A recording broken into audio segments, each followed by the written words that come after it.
second lesson comes from Matthew, chapter 25, beginning at the 14th verse. This is in the New Testament section of the Pew Bible on page 28. And if you have a red letter edition of the Bible, this section is all red, which means that Jesus is speaking. He's talking about the kingdom of heaven. This is what he says. Listen now for a word from God. For it is as if a man going on a journey summoned his slaves and entrusted his property to them. To one he gave 5 talents, to another 2, to another 1, to each according to his ability. Then he went away.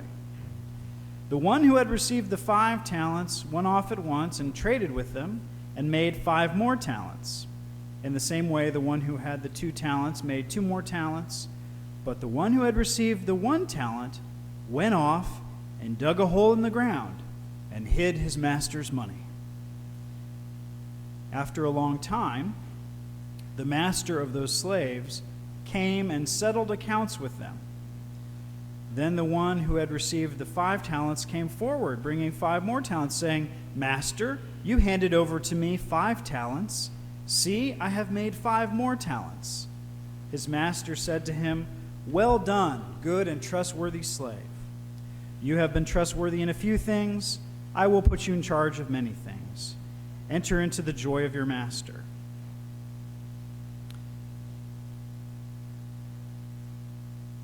And the one with the 2 talents also came forward, saying, Master, you handed over to me 2 talents. See, I have made 2 more talents. His master said to him, Well done, good and trustworthy slave. You have been trustworthy in a few things. I will put you in charge of many things. Enter into the joy of your master. Then the one who had received the 1 talent also came forward, saying, Master, I knew you were a harsh man, reaping where you did not sow, and gathering where you did not scatter seed. So I was afraid, and I went and hid your talent in the ground. Here, you have what is yours. But his master replied, You wicked and lazy slave, you knew, did you, that I reap where I did not sow and gather where I did not scatter? Then you ought to have invested my money with the bankers, and on my return I would have received what was my own with interest. So take the talent from him and give it to the one with the 10 talents. For to all those who have, more will be given, and they will have an abundance. But from those who have nothing, even what they have will be taken away. As for this worthless slave, throw him into the outer darkness, where there will be weeping and gnashing of teeth. The word of the Lord. Thanks be to God.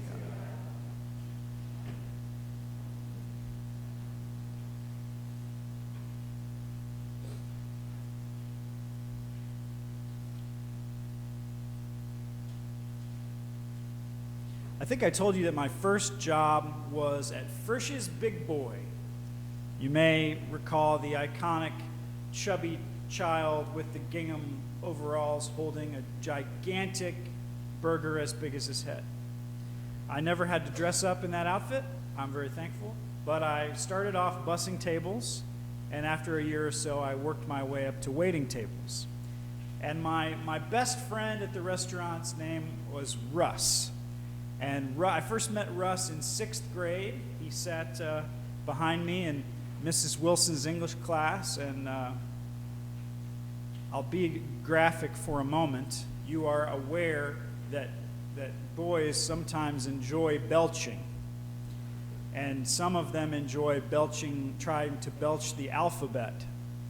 Just to gauge the kind of person Russ was, he could belch the Gettysburg Address.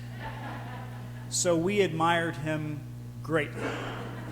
But 6 years had passed, and he became only slightly more refined, but we enjoyed kind of reconnecting and palling around together at the restaurant. One night, he was complaining of some pain in his left side, and I had seen many episodes of ER, So I knew that this was appendix related. And so I spoke to the manager, and somehow I convinced the manager that only I could drive Russ to the urgent care center. He would not be able to take himself because of this extreme pain. And the manager agreed. It was the only thing he ever agreed to the entire time I was there. And so Russ and I, we clocked out, and we went over to the urgent care, and we signed him in, and we waited. And we waited. And we waited. And that's why I learned that they're called patients when they see a doctor's office, because they wait and wait. And after what seemed like an eternity of waiting, but was really only an hour, which when you're waiting for the doctor, an hour is just a good beginning, really. So he said, even though I have this pain, I'm kind of hungry. Are you hungry? And I said, well, I could eat. He said, how about Chinese food? I'll buy. And I said, I could really eat now. So he got on the phone there in the waiting room, and he called up a Chinese place. And he began to place this elaborate order for Chinese food. And then he said, he paused, and at the end he said, and that's for delivery. And then there was this pause. And I saw a smile come across his face. And he said, well, how about for a $10 tip? And then there was another short pause, and he said, 20 minutes will be great. Thanks. And he explained to me that they really didn't want to deliver to the urgent care, especially at that time of night. But the $10 tip really greased the wheel. It's all in how you wait.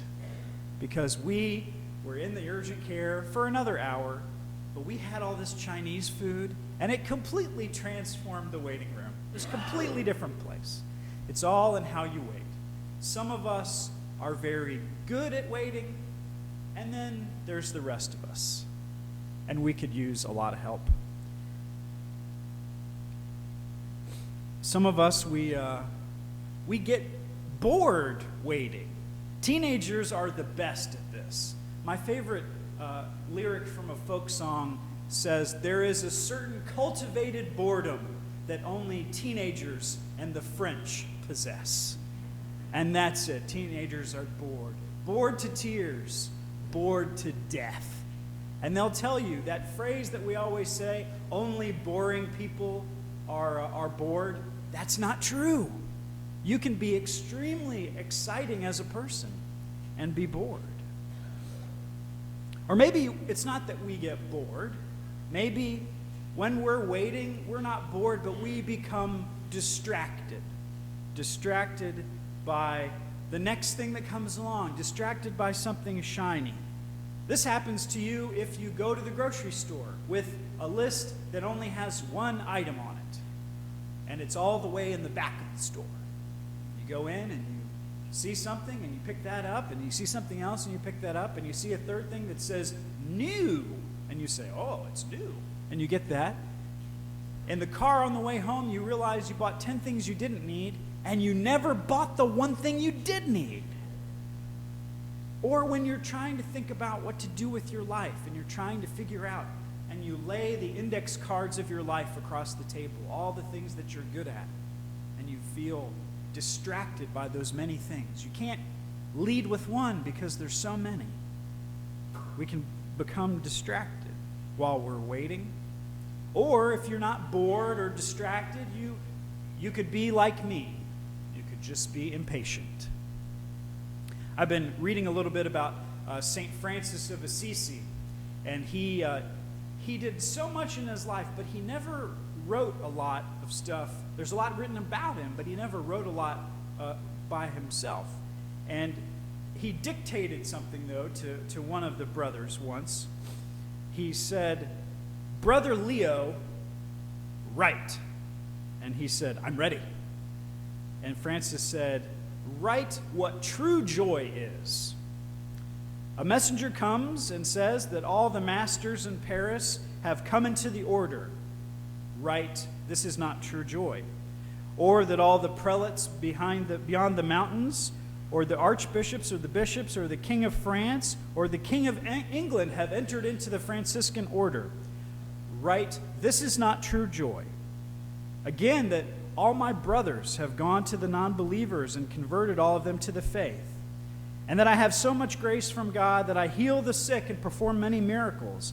I tell you, true joy does not consist in any of these things. Then Brother Leo says, well, what then is true joy? And I can almost see Francis's face. I'm glad you asked. I return from Perugia and arrive here in the dead of night, and it's winter time, muddy, and so cold that icicles have formed on the edges of my habit and keep striking my legs, and blood flows from such wounds. And I'm all covered with mud and cold. And I come to the gate, and after I've knocked and called for a time, a brother comes and says, "Who are you?" And I answer, "Brother Francis." And he says, "Go away. This is not a proper hour for going about. You can't come in." And when I insist, he answers, "Go away. You're simple and a stupid person. And we are so many and we have no need of you. You're certainly not coming in at this hour." And I stand again at the door and say, "For the love of God, take me in." And he answers, "I will not. Go to the crozier's place and ask there." I tell you this, if I have patience and do not become upset, there would be true joy in this, and true virtue, and the salvation of the soul. Some of us are good at waiting, and then there's the rest of us, and we need help. Have you noticed that the Christmas lights are up?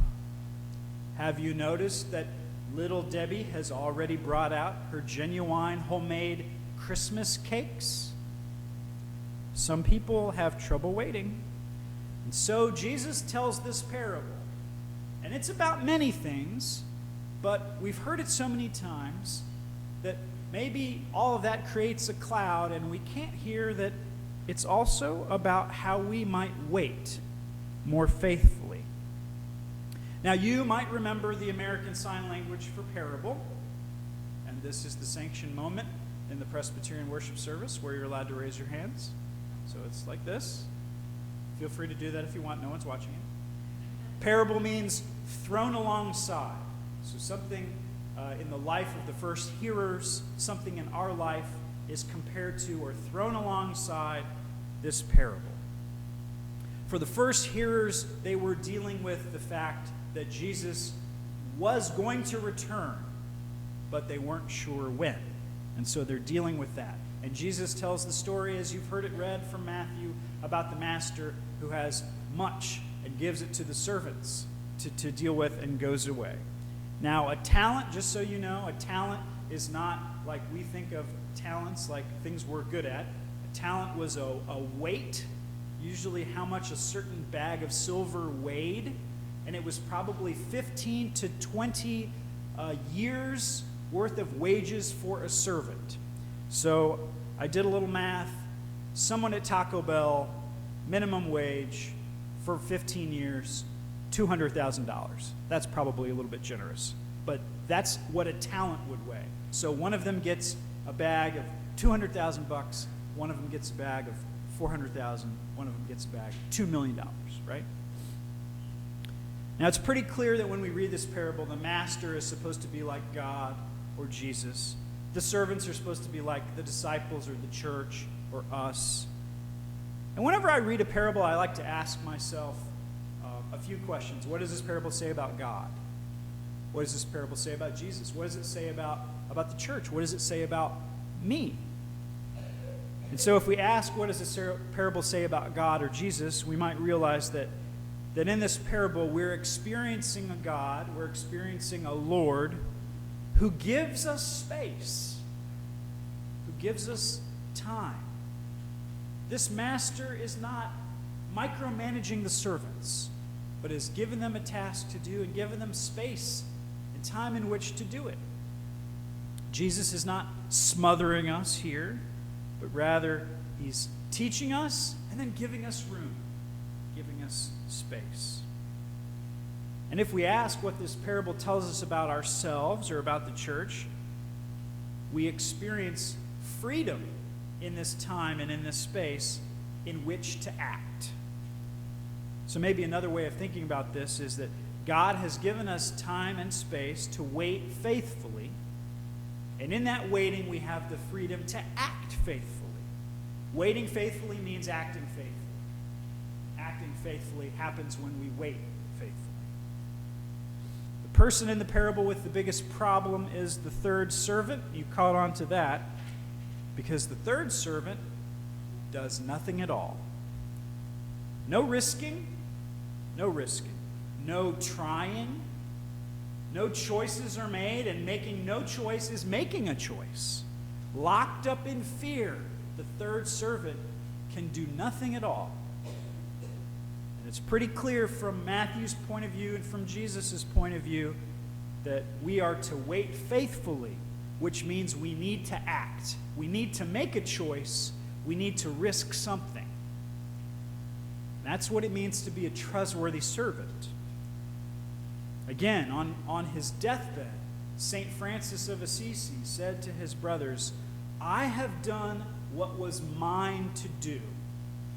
May Christ show you what is yours to do." So friends, what should we do while we wait? Some of us are good at waiting. Then there's the rest of us. How can we act faithfully? Well, by asking that question, this is an issue of discernment. In order to figure out how we can wait faithfully and act faithfully, we have to figure out what's ours to do, and that's about discernment. Discernment means listening. And discernment is what happens or what can happen in that time and space God gives us. We can look at our lives and say, what am I good at? What gifts do I have? In what areas? Or we can listen to what other people say about us and check in and hear what they say that we're good at. Or we can ask ourselves, what do I really enjoy doing? What gives me vitality and what gives me life when I do it? And then there are times when maybe at prayer, or maybe when we're at peace, we connect with that still small voice that says, this is what is yours to do. We had a deacon meeting on Tuesday night. You know, we have them every month. And we have an agenda, and it has all sorts of agencies listed, and people give reports. We hear about the Helping Hands mission. We hear about the food bank. We sometimes talk a little about the new pantry, the pantry for Adair County and what they're doing. We hear about Habitat for Humanity sometimes. We hear about the Salvation Army. In the summertime, we hear about Food for Kids. During the semesters, we hear about Hope's Kitchen. All these different groups, all things happening, people with needs coming together, places where we could help. Look at your abilities. Look at your talents. Look at the needs in the community. Listen to that voice in prayer. What is it that's yours to do? I have done what is mine to do, Francis said. May Christ show you what is yours to do. The summer after my first semester in college, I got a job as a camp counselor. And the minister there, I think I've told you this before, and I don't think this is too strong a word, he was obsessed with whitewater canoeing. He had nearly died kayaking. And what he thought in his discernment was God was telling him to switch to canoeing. That's a way to go. So he would make us go whitewater canoeing, and I was not good at it, but I did learn a few rules. Never grab the sides of the canoe. Never do that. Always hold on to your paddle, or it will float away. And you've got to paddle something. Water's the best thing to paddle, but if you're stuck, paddle the rocks, paddle the roots, paddle the tree that's next to you, paddle something. And I think that's a little bit like what Jesus is telling us in this parable. In these last weeks, there's only 2 weeks until Advent. We really need to prepare to prepare. We need to prepare to wait. And we've got to paddle something. We've got to figure out how to wait faithfully and how to act faithfully. Let's not be afraid. Let's not be locked up in fear. Let's instead risk. Let's stick our necks out. Let's step out in faith. Our God has given us space and time in which to act in freedom. My prayer for us is that we would figure out what's ours to do, and we would do it with all our might. Amen.